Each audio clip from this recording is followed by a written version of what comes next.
Porsche has had some financial troubles.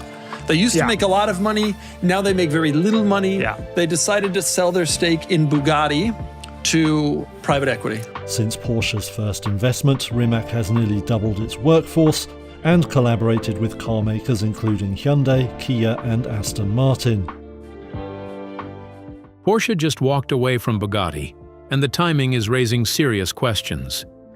In a quiet move, Porsche AG confirmed it was selling its stakes in Bugatti and the Rimac Group. Porsche has agreed to sell its stake in sports car makers Bugatti and Rimac, ending years of involvement without fanfare.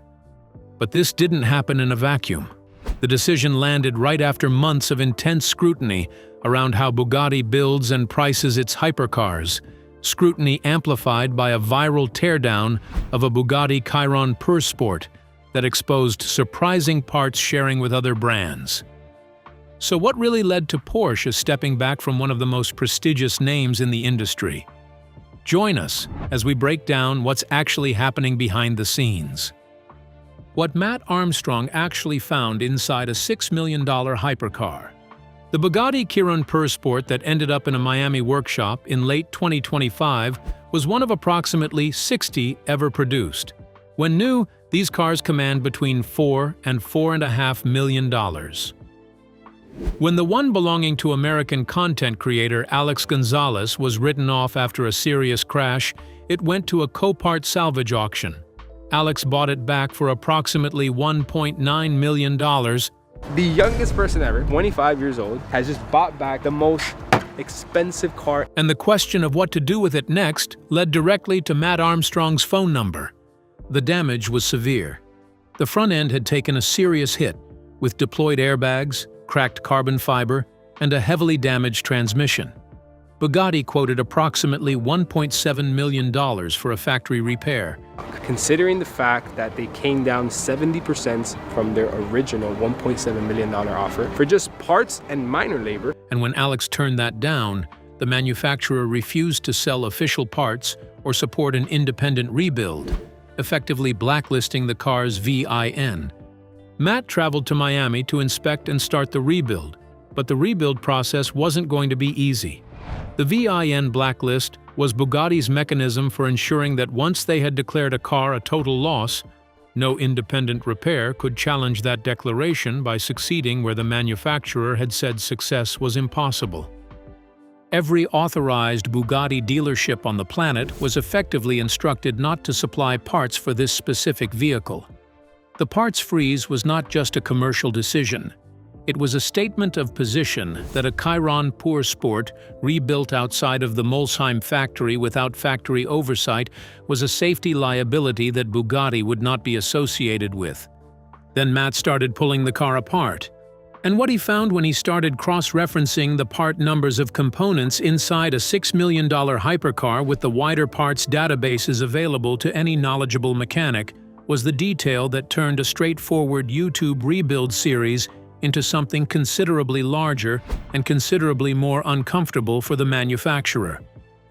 After looking at the part numbers of the Bugatti's knee airbags, as well as the front passenger airbag, Armstrong discovered that they're identical to the airbags of an Audi A3, available for less than $50 each. It comes up with an exact Audi A3 knee airbag, which is £50, and it's exactly the same. He also found that the steering wheel airbag is the same part as an Aston Martin DB11. The airbags in a car that costs between $4 and $6 million are the same components as the airbags in an Audi A3 that retails for roughly $30,000. The part numbers are identical and the physical components are interchangeable. The price difference between the two vehicles that contain them is somewhere between $3.9 and $5.9 million.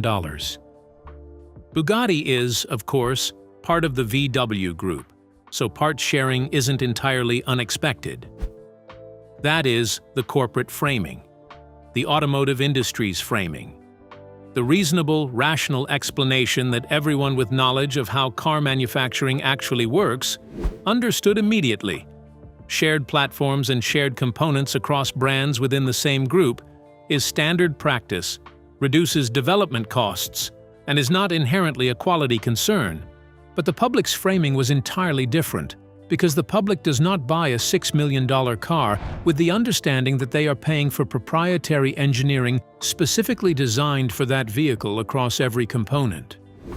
They buy it with the understanding, never explicitly stated but deeply implied by everything the brand communicates, that at this price point, everything is exceptional, bespoke, and beyond comparison to what a mass-market car contains. Finding $50 Audi airbags inside a Chiron Pur Sport was not a scandal in the technical sense. It was, however, a narrative that the internet ran with at full speed, and that Matt Armstrong's 6 million subscribers were in an ideal position to amplify across every platform simultaneously. Matt even noted that the accelerator pedal controlling all that horsepower is just a piece of molded plastic, not billet aluminium. For a car worth millions, it is the kind of detail that would make anyone laugh. None of these discoveries made the Chiron Pur Sport a worse car in any engineering or performance sense. They did not change what it did or how it drove, or the specific experience of piloting 1,600 horsepower down a piece of road. Big W16, 1,500 horsepower, hanging out the back like that. But they changed the conversation around what a buyer was actually purchasing at that price point, and that conversation arrived at exactly the wrong moment for a manufacturer whose ownership structure was already under pressure for entirely separate financial reasons. But once the conversation moved beyond the car itself and into questions of ownership, cost, and responsibility, it was only a matter of time before someone at the very top decided to step in publicly. The Rimac CEO who made his response on social media, and how Matt reacted. The specific moment that turned the Bugatti rebuild story from a compelling YouTube series into a genuine corporate news event was when Mate Rimac, the CEO of Bugatti Rimac, decided to respond publicly on social media. Bugatti's CEO, Mate Rimac, took to social media to discuss the saga, revealing that the only place to fix this car was in the Molsheim factory. In a video posted to Instagram, "You can't do that in a garage. There's just a few places in the world with the right equipment and only a few people in the world with the right training to be able to do that." The Bugatti CEO claimed the intricate parts of a Bugatti could not be 3D printed from home. He also stated that the prices of parts listed in certain videos were false and inflated. Rimac's technical points were largely valid. A Bugatti Chiron is not a car that should be fully rebuilt by anyone without the specific tooling, training, and engineering documentation that the Molsheim factory possesses. The carbon fiber monocoque, the W16 engine mounts, the gearbox transmission interfaces. These are not components where improvisation represents an acceptable approach to safety. His argument that independent rebuilds of this specific vehicle, at this specific level of complexity, pose genuine risks was a reasonable engineering position. In a new upload to his channel, Matt Armstrong said he wasn't going to give up on his plan to rebuild the Chiron himself. The mechanic also admitted he was startled that Bugatti leadership was even watching his content, never mind engaging with it. He said he didn't want to start any beef. He just wanted a solution that didn't cost the original $1.7 million, quote from Bugatti.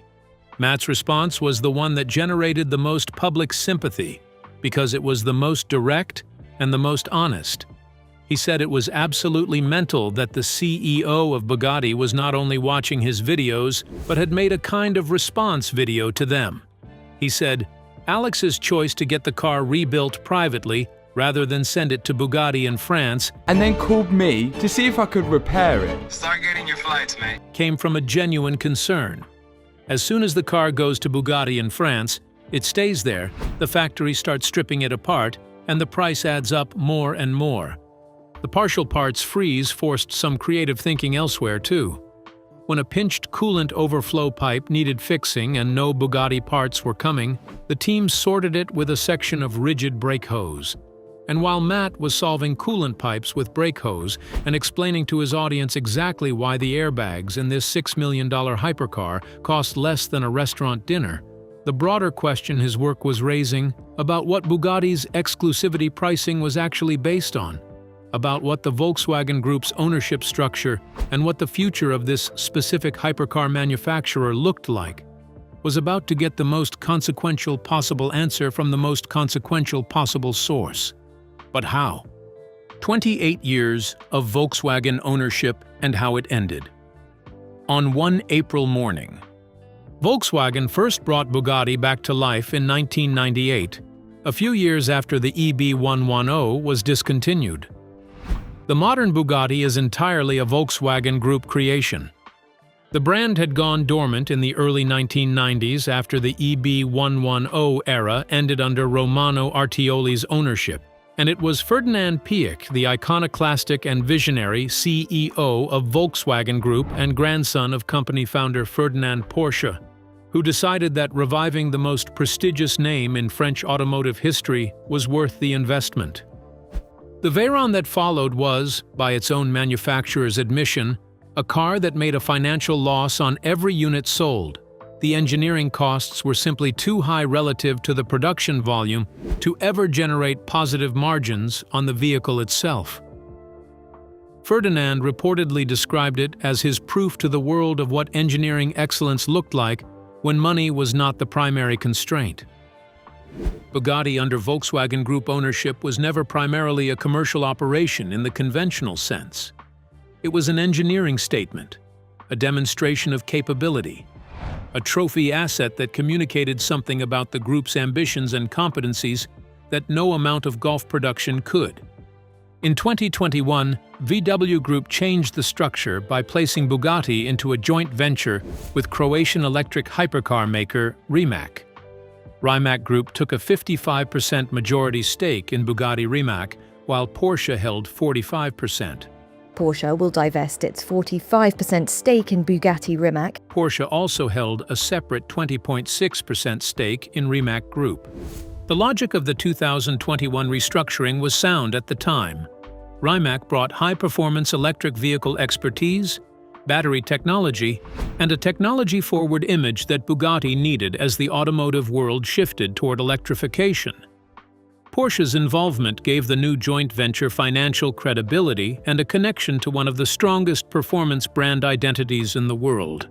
But Porsche itself was simultaneously navigating a transition that was consuming enormous management bandwidth and financial resources. The pivot to electric vehicles, the development of the Taycan and the electric Macan, the investment in charging infrastructure, the management of relationships with Chinese manufacturing partners at a moment when the Chinese market was behaving in ways that European automakers had not fully anticipated. Porsche recorded a 10% drop in global sales in 2025, largely driven by the Chinese market. At the same time, tariffs in the United States and pressure on margins reinforced the need to simplify operations. Porsche had a bruising year, with operating profit collapsing by 92.7% to just $478 million in 2025, and its profit margin declining from 14.1% to just 1.1%. A 92.7% drop in operating profit in a single year is not a correction, it is a crisis. And when a company is managing a crisis of that magnitude, minority stakes in ultra-low-volume hypercar joint ventures become very easy to justify exiting. Porsche AG CEO Dr. Michael Laters said that with the sale of the stake, they demonstrate that they will focus Porsche on the core business. That single sentence is the complete explanation. The timing question that every automotive journalist and YouTube commentator was asking in the days after the April 24th announcement was the same one. Did Matt Armstrong's exposure of Bugatti's parts sharing have anything to do with Porsche's decision to sell?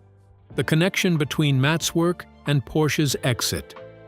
The honest answer is that the corporate decision almost certainly preceded the public visibility of Armstrong's discoveries by months. Porsche's financial difficulties were structural and had been building since 2024.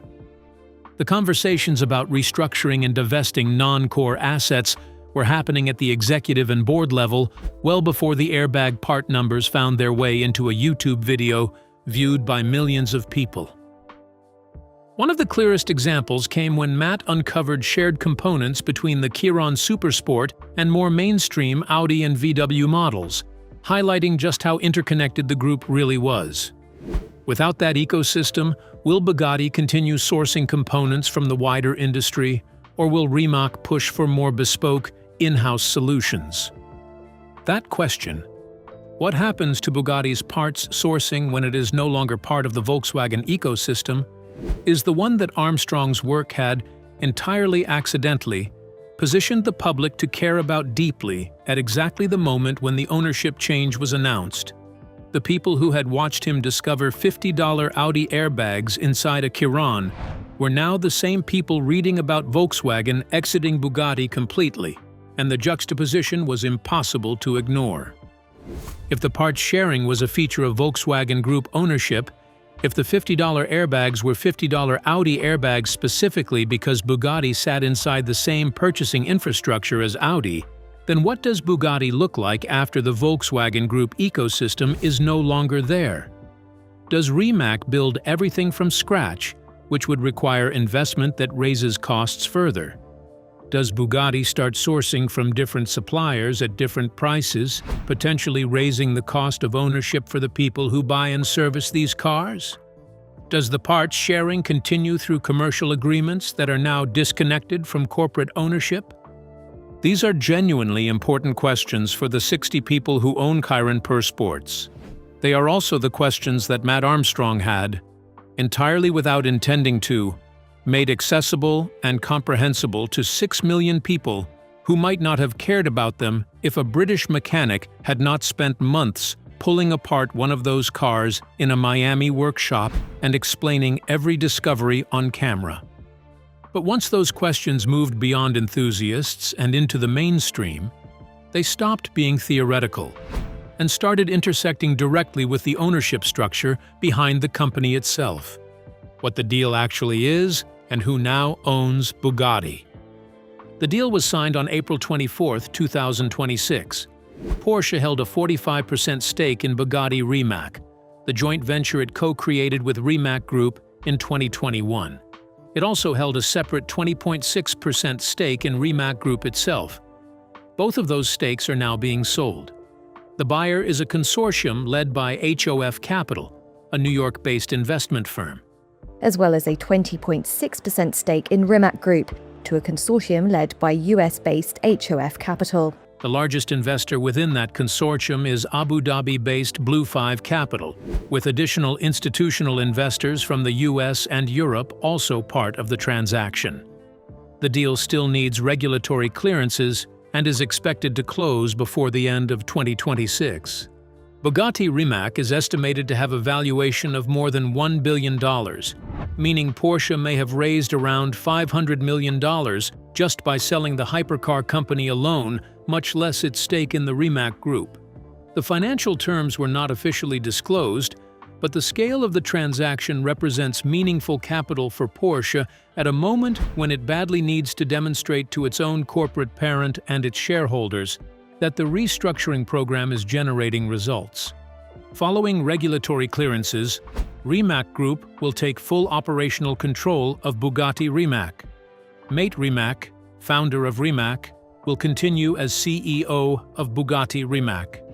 That is the most important continuity point in the deal.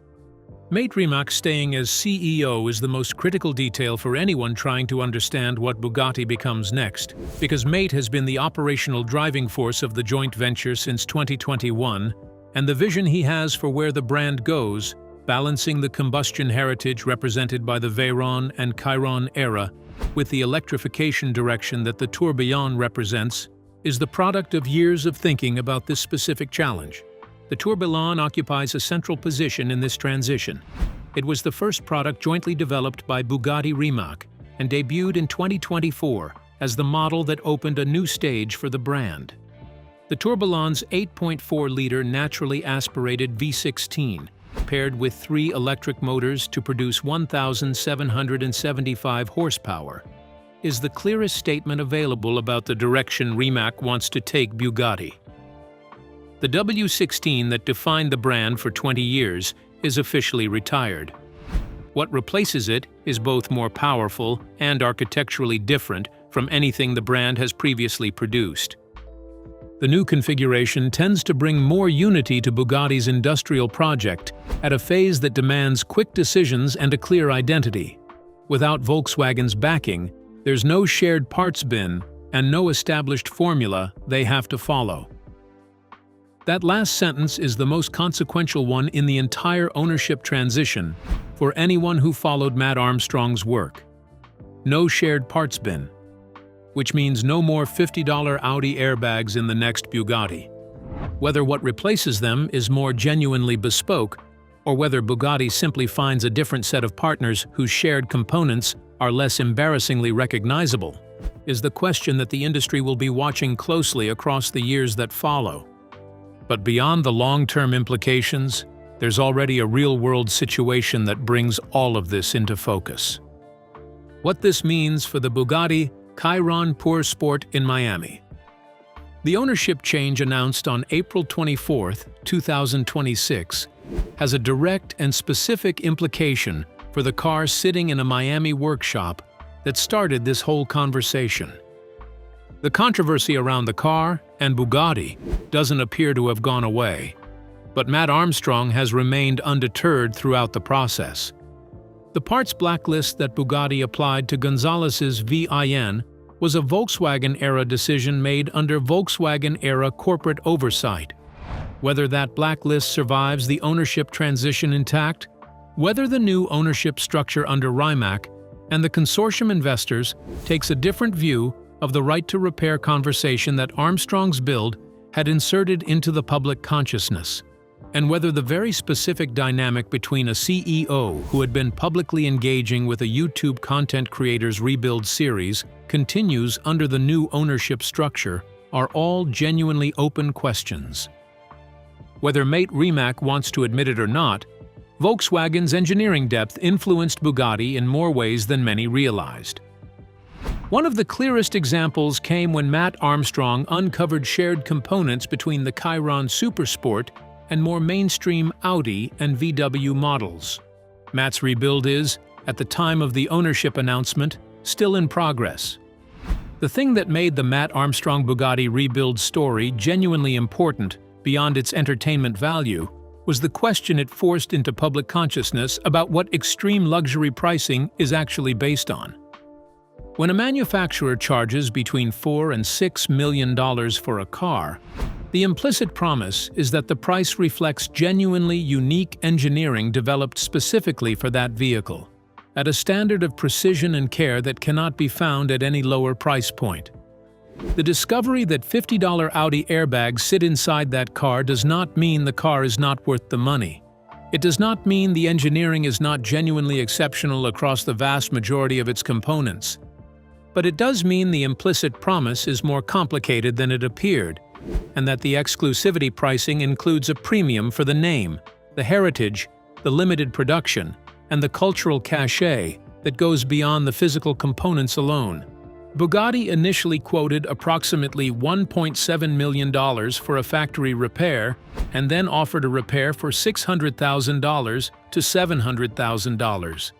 Still, the job required shipping the car to France, something Gonzalez wasn't interested in.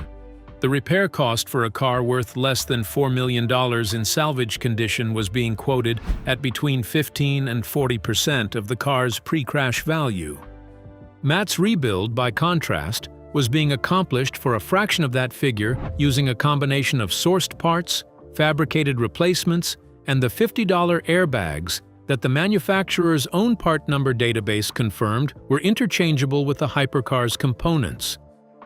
The right to repair debate that has been building across the automotive industry for years, the question of whether manufacturers can legally prevent independent repair of vehicles through parts blacklisting, VIN locking, and exclusive service agreements, found its most high-profile example in this specific car, in this specific workshop. And the resolution of that debate, partially accelerated by the visibility Matt brought to it, may ultimately be the most lasting consequence of a rebuild series that started as a YouTube content decision. and ended up contributing to a publicly visible moment in the restructuring of one of the most famous automotive brands in the world. Now that Porsche has walked away from Bugatti and matey Rimac has full operational control of the brand for the first time, do you think the $50 Audi airbags and the shared components that Matt Armstrong exposed will disappear from future Bugatti models? Or do you think the economics of extreme low-volume hypercar manufacturing make some form of parts sharing basically inevitable, regardless of who owns the company? Share your thoughts with us in the comments section. Remember to like, share, and subscribe for more. Also, click the next video showing on your screen. You will enjoy it.